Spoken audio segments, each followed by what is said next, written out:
ഇന്നത്തെ തുള്ളൽ നന്നാവണം.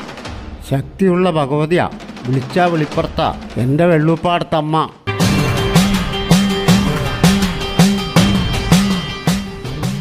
തുടങ്ങിയിട്ടുണ്ട് കാണുമ്പോണ്ടും കേട്ട ശവം.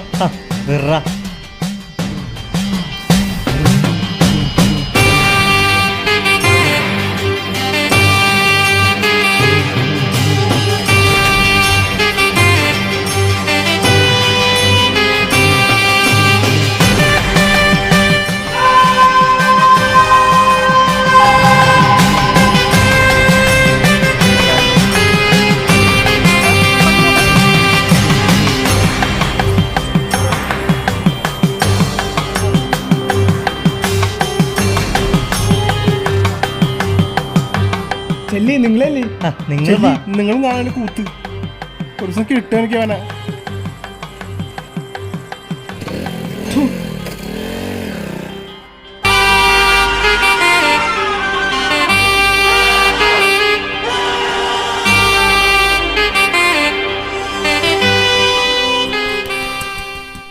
മതിയിടവേ മതി, ഒന്ന് നിർത്തി വാ പോവാ. അതേ കഴിഞ്ഞ് എന്തോരം നേരം ഇത്. ഓ ഇന്നിപ്പോ ശരിക്കും വൈകി. ചെന്നിട്ട് വേണം ഒന്ന് കിടക്കാൻ.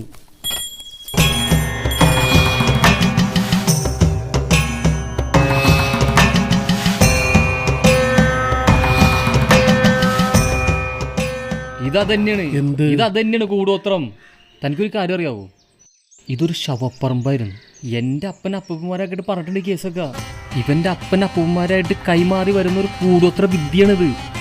ചുട്ടുപൊള്ളുന്ന തീയിൽ കിടന്നുറങ്ങാനുള്ള ശക്തി വരെ അവർക്കുണ്ടായിരുന്നു. ഇത് കണ്ട് പ്രാർത്ഥിച്ച എന്തും നടക്കുമെന്നാണ് അന്നത്തെ വിശ്വാസം.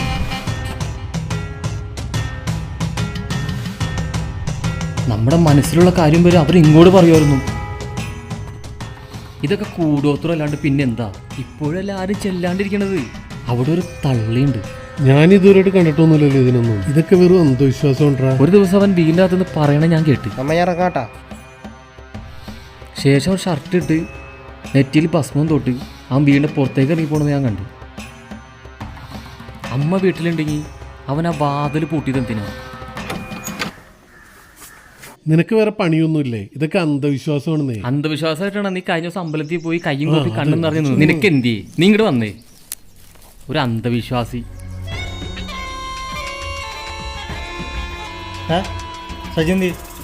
ഇന്നലെ ആണും പെണ്ണും കേട്ടവന്റെ മോന്തല്ലേ കണ്ടേ? അപ്പഴേ തോന്നിയാർന്ന് അവൻ എന്നെ തിരിച്ചു കൊണ്ടാക്കണ വഴിക്കാൻ വീണ് ബൈക്കിന്ന്. ഞാൻ അപ്പഴേ പറഞ്ഞാലേ അവൻ എന്തോ ശക്തി ഉണ്ട്. ഏതവനാടവൻ? മനസ്സിലായില്ല. ആ തെയ്യം തുള്ളനാണ്. ഏതവൻ? എവിടെ അവന്റെ വീട്? നീ കണ്ടിട്ടുണ്ടാവും. ദേവന്നവൻ അവനെ ആരാണ് പെണ്ണാണെന്ന് എനിക്കൊന്നും അറിയണം. വന്നിടന്ന്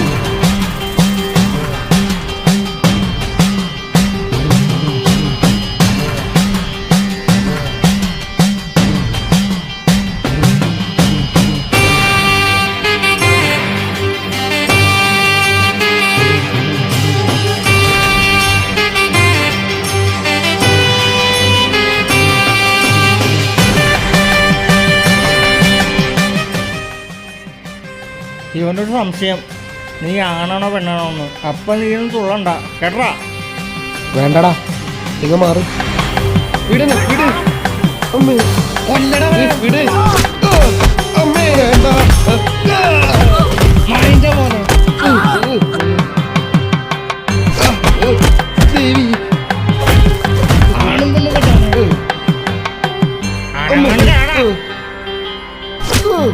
അമ്മേ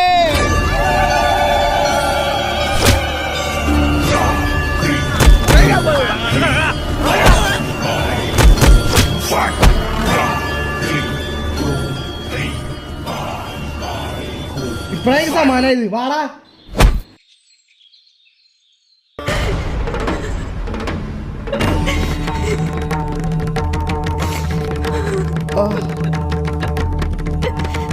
എനിക്കൊന്നുമില്ല അമ്മേ.